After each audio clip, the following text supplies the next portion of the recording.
Bismillahirrahmanirrahim. Assalamualaikum warahmatullahi wabarakatuh. Alhamdulillahirabbil alamin, wassalatu wassalamu ala asyrafil anbiya'i wal mursalin wa ala alihi washabihi ajma'in. Wa qala ta'ala fi kitabil karim, a'udzubillahi minasyaitonir rajim.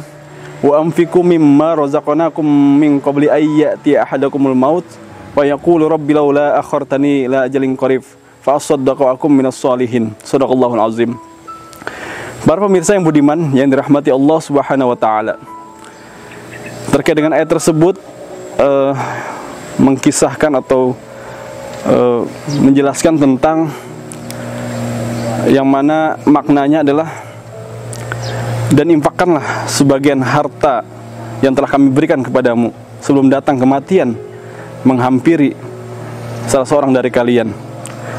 Lalu dia berkata, menyesali ya Tuhanku, sekiranya engkau senantiasa menunda sesaat kematianku, niscaya aku akan bersedekah dan aku termasuk orang-orang yang solih. Surah Al-Munafiqun ayat 10.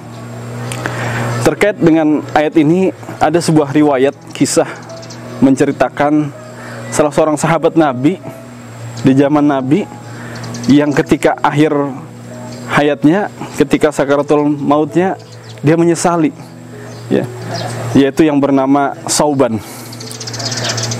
Sebagaimana dikisahkan dalam riwayat yang lain, Sauban ini merupakan salah seorang sahabat Nabi yang tekun dalam beribadah, terutama dalam hal sholat 5 waktunya.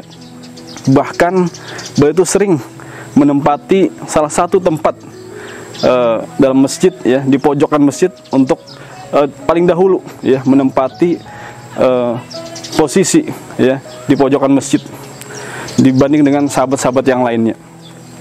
Suatu ketika baginda Rasulullah SAW dalam ingin melaksanakan sholat subuh berjamaah dengan sahabat-sahabat yang lainnya, kemudian baginda Rasulullah tidak menemui sahabat Sauban ini kemana, tidak terlihat. Biasanya beliau berada di pojok, tidak terlihat sahabat Sauban ini. Kemudian baginda Rasulullah menanyai pada para sahabat-sahabat yang lain, wahai sahabatku, tahukah kalian kemana Sauban pagi hari ini, subuh ini? Sahabat tidak ada yang mengetahui.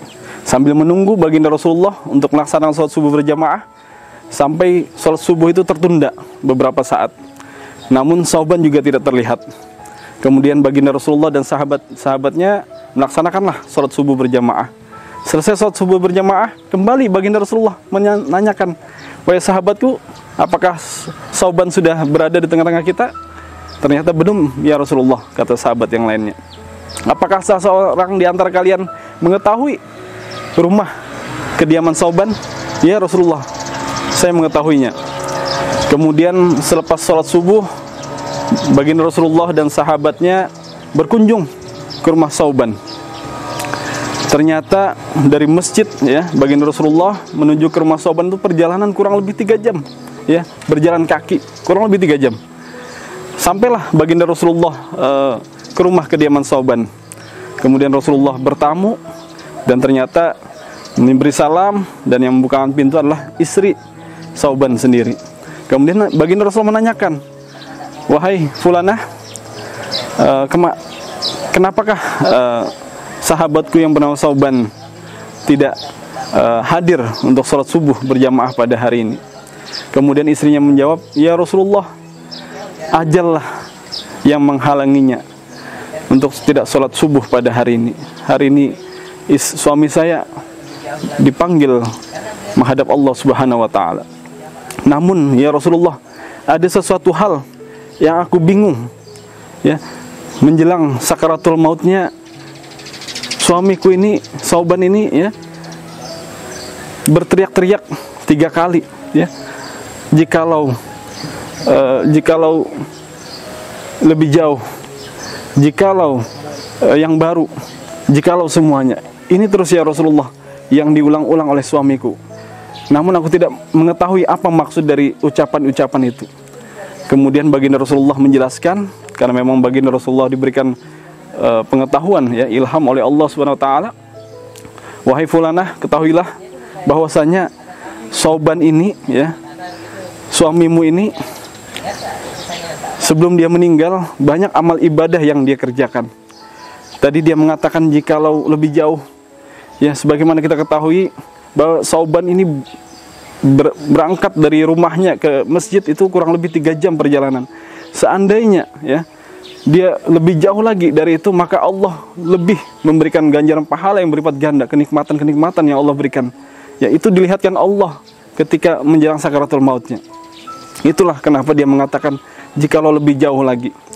Kemudian semasa hidupnya juga Sauban pernah ya dalam dia perjalanan menuju ke masjid ya, pada saat subuh hari beliau memang dengan sengaja membawa 2 mantel, 2 baju ya, baju jas atau baju ya dingin ya, karena memang suhunya dingin ya.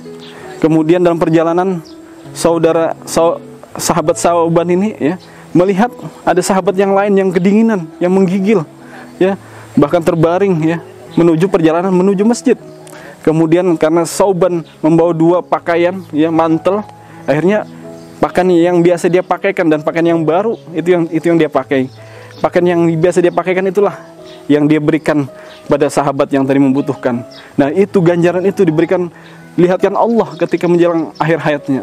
Jikalau itu katanya yang baru yang aku berikan, maka niscaya Allah akan lebih-lebih lagi memberikan ganjaran pahala yang berlipat ganda kepada Sauban. Kemudian beliau juga mengatakan, Sauban juga mengatakan yang terakhir, jikalau semuanya pernah suatu ketika ya Sauban sedang sarapan roti ya dan segelas air susu. Ketika itu sahabat yang lainnya ada seorang fakir miskin ya. Ada seorang fakir miskin yang melihatnya dan meminta-minta. Sauban merasa iba, kesian, akhirnya dia potonglah setengah rotinya dan separuh air gelas susunya dia berikan kepada orang fakir miskin itu. Nah, ganjaran pahala ini Allah perlihatkan ketika menjelang sakaratul mautnya.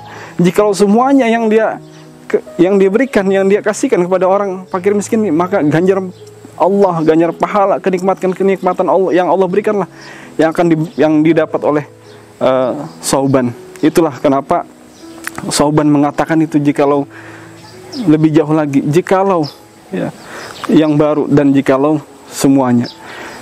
Para pemirsa yang beriman yang dirahmati Allah SWT, terkait dengan kisah ini ya, di bulan yang suci Ramadan ini ya, hendaklah kita bersama-sama kita fastabiqul khairat ya, hendaklah bersama-sama kita yang kaya memberi ya, memberi bantuan kepada yang miskin, yang mampu memberi bantuan kepada yang tidak mampu ya, yang punya harta berlimpah memberikan harta, sebagian hartanya kepada orang-orang yang membutuhkan.